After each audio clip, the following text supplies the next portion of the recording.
Estamos iniciando mais um programa Palavra Espírita, através da TV Santa Maria, canal 19 da NET, agradecendo aos nossos apoiadores culturais Lar de Joaquina, Odontologia Lauda e Goods & Cook, Casa Criativa. E hoje está aqui comigo uma pessoa que chega a este programa pela segunda vez, e eu a convidei novamente porque gostei muito da primeira vez que ela veio aqui. O nome dela é Lisiane Arruda e ela é psicóloga. Lisiane, muito obrigado por ter aceito o meu convite para a gente bater um papo hoje sobre um assunto assim, meio, como é que eu vou dizer, meio estranho às casas espíritas, mas é um assunto que nós vamos abordar hoje. E a Lisiane vai dizer depois qual é esse assunto. Seja bem-vinda, Lisiane. Eu que agradeço a oportunidade de estar novamente aqui, de poder colaborar com esse programa tão maravilhoso que é a Palavra Espírita, né? E eu acredito que faz muita diferença na vida dos ouvintes uma palavra que venha auxiliar as nossas reflexões, né? Cada dia mais. Eu falei que é um assunto assim um pouco... meio estranho, digamos, que não é corriqueiramente abordado nas casas espíritas, mas eu quero dizer o seguinte, que todos nós, eu, tu, ele, nós, vós, eles, eu, a Lisiane, enfim, todo mundo, somos cheios de defeitos.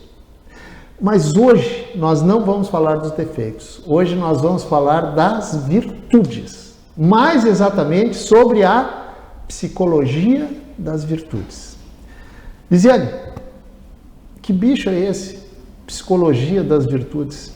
Pois é, durante a graduação a gente tem, né, toda uma metodologia, todo um embasamento teórico que busca que a gente venha desenvolver essas questões no nosso dia a dia. E na casa espírita do qual eu frequento, do qual eu estudo, que é a Casa Francisco Costa, a gente vem aperfeiçoando os nossos estudos com base na psicologia consciencial, do médico e psiquiatra Alírio de Cerqueira Filho. E ele é um dos precursores da psicologia consciencial e que enfoca a psicologia das virtudes. Então eu, como uma estudante do Espiritismo e psicóloga, esse estudo veio enriquecendo muito o meu trabalho enquanto profissional, né? Porque eu acho que para mim se completa e de certa forma auxilia o meu paciente, mesmo ele não sendo espírita, né? Ou mesmo ele não acreditando no espiritismo, mas as coisas estão muito ligadas, porque tanto a psicologia quanto o espiritismo busca a nossa evolução enquanto seres, né? Então a psicologia da virtude, ela é um ramo da psicologia consciencial. Né? O que seria essa psicologia consciencial? Essa era a pergunta que eu iria ter que fazer. A psicologia consciencial, ela busca o desenvolvimento de 5 sentimentos na nossa vida, né? Que é o de autoconfiança, o de autorrespeito, o de autovalorização, o de autoestima e o de agora são 5. Autoconfiança, autorrespeito, autoaceitação, autovalorização e autoestima. Né? Então, a psicologia consciencial, ela busca que nós possamos desenvolver esses 5 elementos, esses 5 sentimentos, porque eles é que vão promover a nossa evolução, a nossa melhora enquanto seres espirituais, enquanto indivíduos encarnados. Né? O espiritismo foca muito na autoconhecimento, né? O ser humano, acredito que por natureza ele não tem o hábito de fazer um processo de autoconhecimento. É muito mais fácil, aliás, quem nos conhece mais, com certeza absoluta, é os nossos vizinhos, os nossos colegas de trabalho, dentro da nossa casa. Essas pessoas conhecem muito mais a nós do que nós próprios. E aonde que a psicologia das virtudes, ela nos ajuda, digamos, a nos reconhecer para que possamos evoluir nesse mundo de Deus?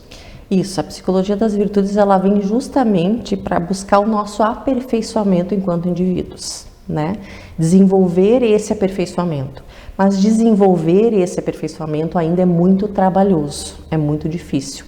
Porque bem como tu estava dizendo, olhar para dentro, olhar para si, fazer o autoconhecimento ainda é muito doloroso, né? Ainda é muito difícil, por isso que muitas pessoas não buscam isso. E tanto num lar espírita, né, quanto na terapia. A gente percebe que quando a gente depara com alguns conflitos das pessoas, elas tendem a travar. E o que é desenvolver as virtudes, né? É justamente no que tu falou no início, é não ter aquele foco de trabalhar só com as nossas falhas, não trabalhar só em cima dos nossos defeitos, né? Daquilo que não é positivo, e sim trabalhar em cima daquilo que nós podemos desenvolver de bom, as nossas qualidades, as nossas virtudes, né? Quais são as nossas virtudes? Quais são as que a gente deveria desenvolver? A gratidão, a humildade, a compaixão, o discernimento de distinguir o certo e o errado, o bom do mal.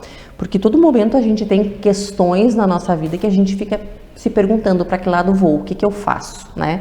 E aí, uns dizem que tem que utilizar do bom senso, mas o bom senso requer que a gente tenha um conhecimento a mais do seu eu para saber até onde são os meus limites, né? Então, as virtudes, quando a gente consegue desenvolver essas virtudes, no caso, a gratidão, a humildade, a compaixão, eu acho que a gente já consegue dar grandes passos na nossa evolução. Lisiane, tu disseste que vocês estão estudando lá no Chico Costa, como é mais conhecido, Isso. a Sociedade Espírita Francisco Costa, né? A psicologia das virtudes. Agora, se tu me permite, eu vou sair um pouquinho da casa espírita e vamos entrar no teu consultório, certo? Tu trabalha também com os teus pacientes? A psicologia chama a pessoa de paciente ou cliente? Não sei. Paciente, chamamos paciente. Trabalha com teus pacientes também a psicologia das virtudes? Muito. Porque eu vou emendar uma outra pergunta para te me responder. Os teus pacientes, como de resto, as pessoas que chegam lá, não só, imagino no teu consultório, mas em todos, elas chegam com, como é que eu vou dizer, com uma baixa psicologia das virtudes nelas, ou isso não tem nada a ver, elas vão lá por outro problema? Geralmente por baixa, para as virtudes não estar sendo desenvolvidas, né? E aí aqueles sentimentos que eu falei ali no início, que são importantes, que é a autoestima, às vezes muito baixa, a autovalorização baixíssima, o autorrespeito, né? Então todos esses que partem do autoconhecimento, do meu autorrealização, geralmente elas estão muito rebaixadas por questões de vivências no dia a dia, de problemas familiares, problemas profissionais, né? Culpa muito presente em algumas ações. Então, o objetivo principal é fazer com que ela perceba que ela não é só um ser errante, mas que ela é um ser que tem capacidade de fazer a mudança. E que essa mudança, que é desenvolver as virtudes, eu não falo diretamente essas palavras para eles, né? Porque talvez eles nem conheçam ou nem entendam, mas a gente fala no desenvolvimento de características e de potenciais. Claro que para muitos eu falo que isso são virtudes, né? E como a minha técnica é a teoria cognitivo-comportamental, que é a minha abordagem no ramo da psicologia, ela é uma abordagem mais prática, que ela trabalha mais a nível da mudança do comportamento. Então, para mudar o comportamento, a gente precisa mudar o entendimento das nossas emoções. Lisiane, me permite te perguntar uma coisa com relação à pandemia. A pandemia,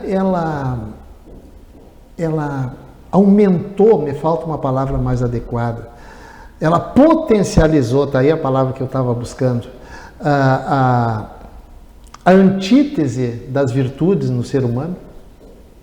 A antítese das virtudes é eu exteriorizar muito mais o orgulho, o medo, enfim. Muito.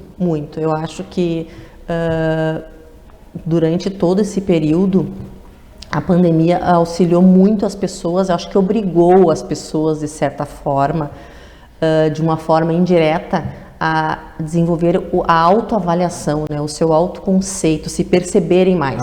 Porque diante de todas essas limitações, elas foram obrigadas a se deparar com suas fraquezas e com suas limitações.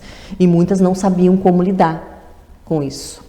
Então, eu acho que aumentou muito, né, e que eu acho que também foi positivo. Eu costumo ver isso de forma positiva, porque no momento que me obriga a eu me olhar, a eu me perceber, muitos consideraram essa questão positiva para a sua melhora nos relacionamentos familiares, nos relacionamentos em casa, com os filhos, no trabalho, porque tudo modificou, né? A forma da gente viver em casa, da forma da gente trabalhar.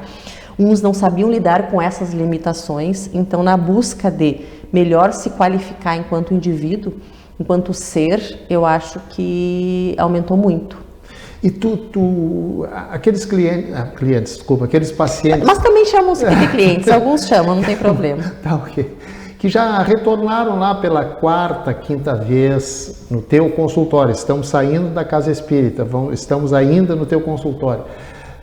Tu percebe neles com afrouxamento, digamos assim, ó, do medo da pandemia? Porque as pessoas hoje estão, de certa forma, ainda que devagar, perdendo aquele medo, aquela coisa, aquele terror que tinha no início, né?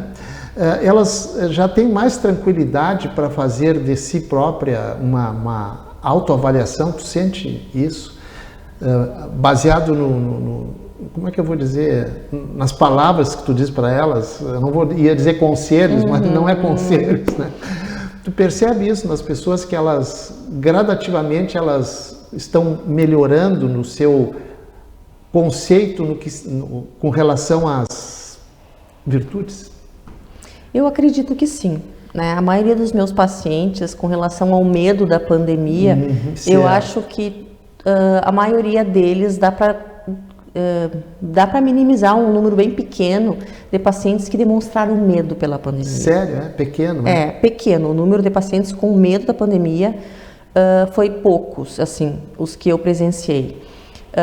Mas essa questão de como eles lidarem diante da pandemia, mas não o medo da pandemia em si, de contagiarem o vírus, de serem contagiados, poucos me relataram esse medo, né? Tanto que a gente faz atendimentos presenciais e atendimentos online. Durante o ano passado,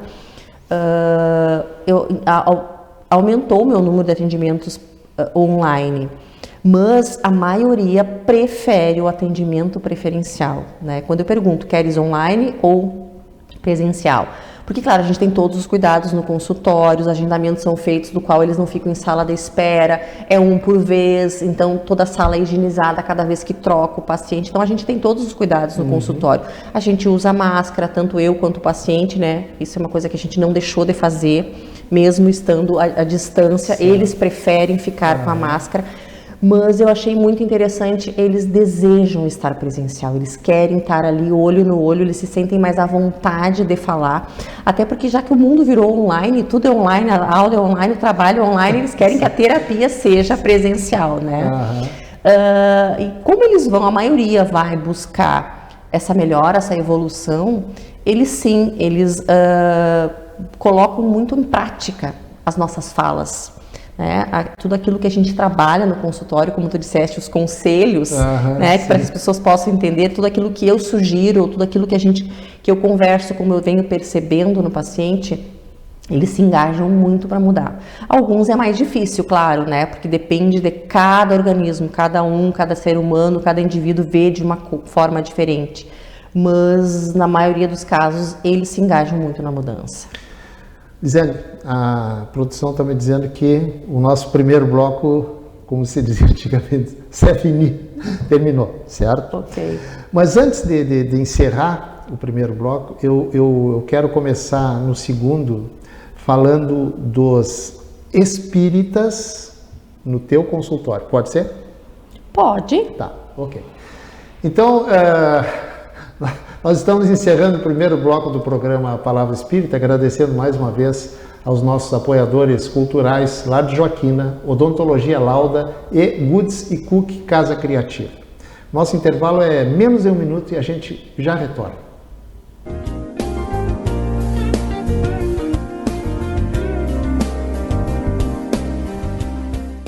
Somos irmãs e vamos caminhar, crescer e distribuir felicidade. Juntas nos tornamos melhores e te surpreenderemos cada vez mais. Vamos espalhar coisas lindas por aí? Agora juntas. Goodies e Cookie, ainda mais criativas. Em 3 endereços: Santa Maria Shopping, Royal Plaza e uma nova loja na Avenida João Luiz Pozobon.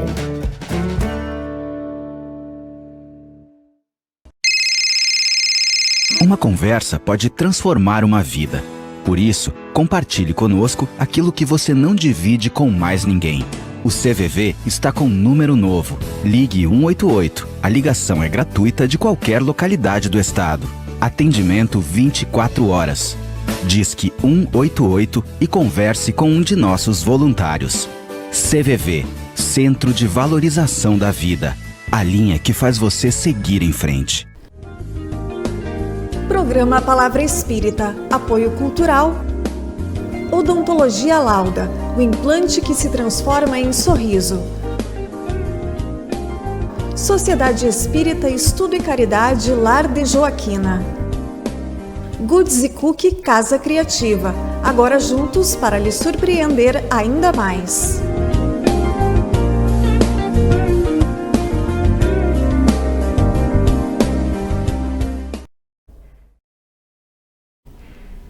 Estamos iniciando o segundo bloco do programa Palavra Espírita, agradecendo mais uma vez aos nossos apoiadores culturais, Lar de Joaquina, Odontologia Lauda e Goodies e Cookie Casa Criativa. Eu estou batendo um papo hoje com Lisiane Arruda, psicóloga espírita, né? Tinete, né? Não é assim. A gente está falando sobre psicologia das virtudes. E nós falamos já sobre os pacientes da Lisiane, não citamos nenhum nome, nada, absolutamente nada. Mas agora eu também não vou continuar não citando o nome, mas vou citar uma situação dos espíritas. Tu deve receber pessoas espíritas no teu consultório, correto? Sim. Certo. Pelo que tu sente deles, nos teus bate-papos com eles, etc e tal, tu acha que o espírita tem mais capacidade, como é que eu vou perguntar, de absorção daquilo que tu fala para ele, ou não significa absolutamente nada ser espírita ou não ser espírita? Bom, inicialmente no consultório a gente nunca trata, né, especificamente da religião. Isso não é o foco. Mas até porque não é o local. Como é um lugar profissional. Exatamente. Mas durante o desenvolvimento da terapia, da demanda, das falas, eles me trazem algumas questões, né? E aí eu pergunto em que se tem algumas crenças, porque faz parte a gente saber do que a pessoa crê, né? E muitos me dizem que seguem a doutrina espírita, ou que acreditam no espiritismo, mas não são estudiosos, outros são estudiosos. E por coincidência, acho que a maioria dos meus pacientes, eles têm uma propensão ao espiritismo, ou eles são frequentadores, ou são estudiosos, ou são dizem crer na doutrina, né? Então, certo. A maioria dos meus pacientes são assim, com essa filosofia. Então, eu acabo não relatando, muitas vezes, dependendo do paciente, né, da minha religiosidade, mas para alguns, sim, porque eu vejo que eles se sentem mais à vontade em me trazer essas questões. Respondendo à tua questão com relação se o paciente que é espírita, ele absorve melhor todas as nossas diálogos, todas as nossas sugestões, e se ele desenvolve melhor as virtudes do que os outros, não vejo muita diferença, porque enquanto nós somos seres espíritas, nós somos seres imortais como todos os outros, desculpa. E aí a gente tem falhas, a gente tem imperfeições e a gente busca sempre a nossa melhora, né? Então eles ainda são muito imperfeitos, assim como eu me vejo muito imperfeita, né? Todos nós. Todos. Né? Então a gente cai em algumas fragilidades. E quando se trata das nossas fragilidades, das nossas falhas internas, de desenvolvermos as nossas virtudes, todos respondem da mesma forma, né? Com angústia, com medo, com culpa, então isso não faz muita diferença, assim. Gisele, nós começamos na Casa Espíritas, fomos para o teu consultório e agora vamos ir para a família. Como é que é a psicologia das virtudes no núcleo familiar? Bom, eu costumo dizer que a família é o nosso maior demanda de aprendizagem da nossa existência, né? Tanto física, enquanto seres encarnados, quanto como na parte espiritual. Não é à toa que nós viemos na família que nós viemos, né? Exato. Ninguém nasce por acaso. Ninguém nasce por acaso em determinada família, né?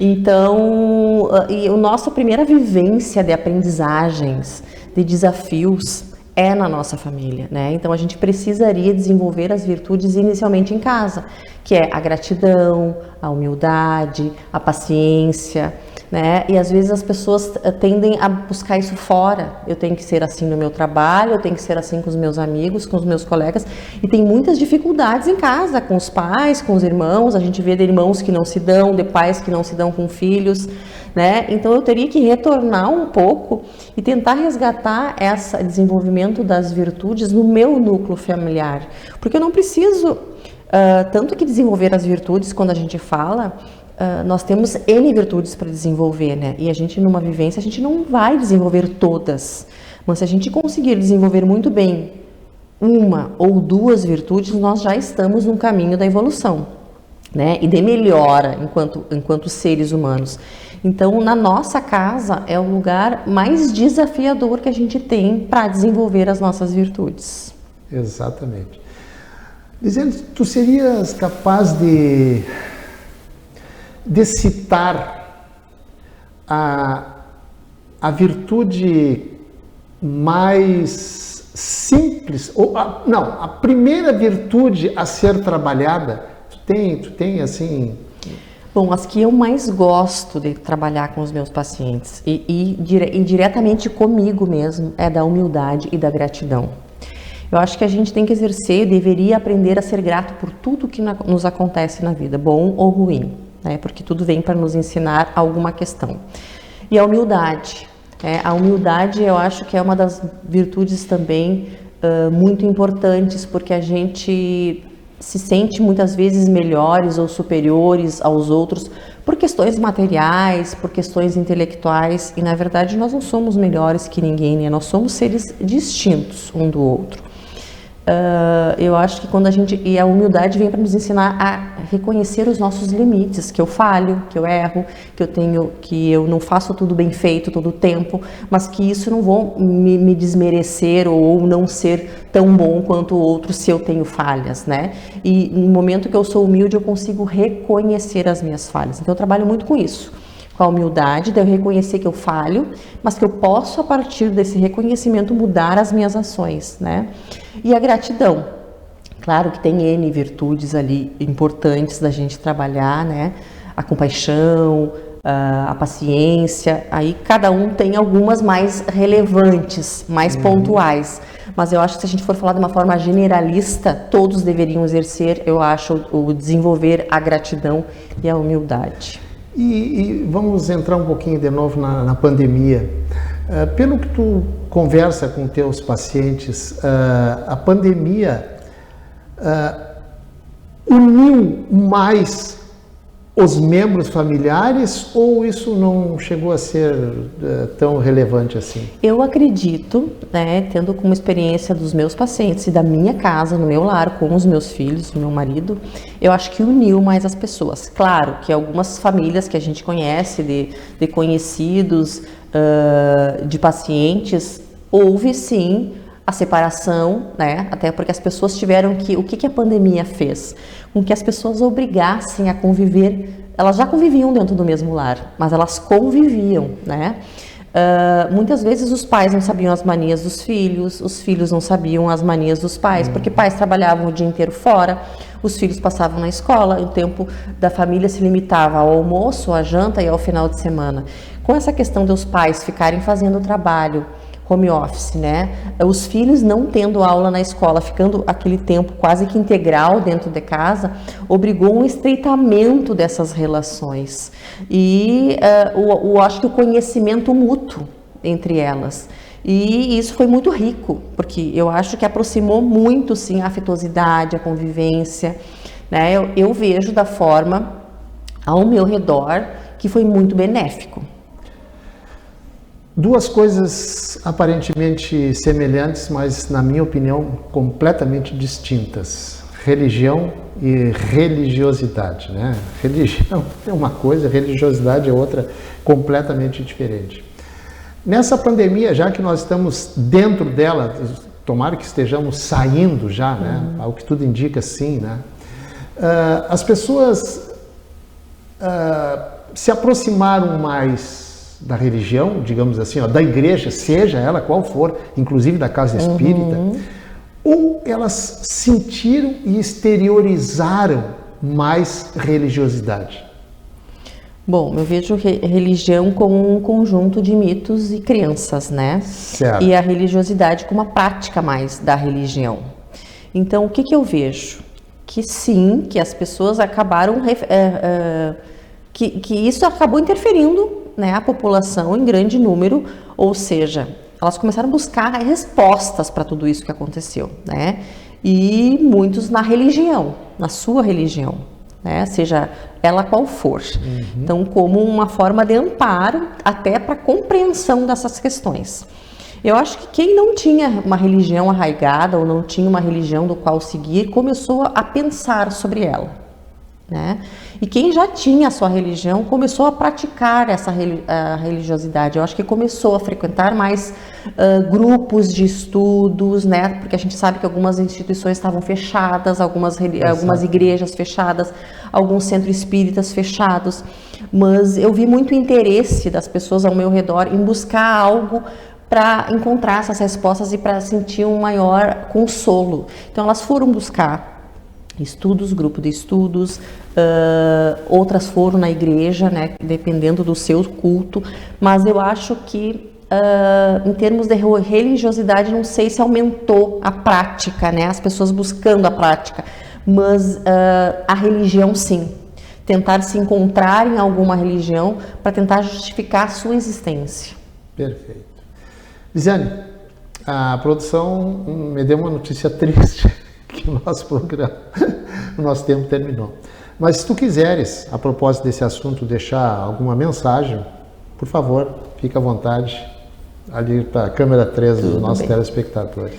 Bom, primeiramente eu quero agradecer muito essa oportunidade de estar aqui, de poder compartilhar com vocês um pouco da minha prática terapêutica e também da minha vivência no Centro Espírita com os meus pacientes. Eu acho que isso pode colaborar muito para muitas pessoas buscar essa reflexão de desenvolver em si as suas virtudes, porque todos nós temos.